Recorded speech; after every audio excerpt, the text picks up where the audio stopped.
Here are some things that you will need to play soccer. First, you need cleats. Cleats are shoes with small tips.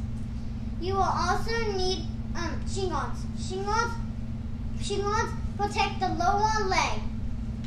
Finally, you need team shorts. Team shorts are all the same color.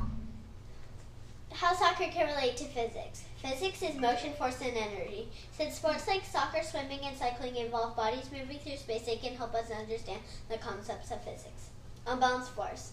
The ball that's in the middle would go right because the force is bigger on the left, so it would push it to the right. That's unbalanced force. I'm kicking a soccer ball. The ball would most likely go where I'm kicking it because the friction from the grass and the air that is going against the ball aren't as strong. Friction is created when two surfaces rub together. The more friction, the less distance the ball will travel. Each year, about 5 million kids suffer some kind of sports injury. April is National Youth Sports Safety Month. Here are things you can do to prevent injuries.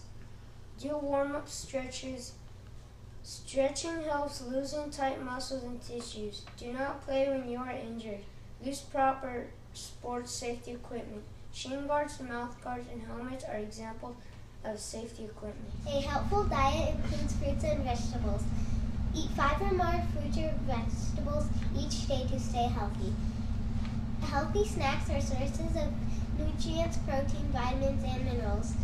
Protein helps muscles, skin, and hair stay healthy. Cheese, eggs, fish, lean meat, and milk have lots of protein. Minerals help the body grow and heal from injuries. Minerals can be found in leafy green vegetables.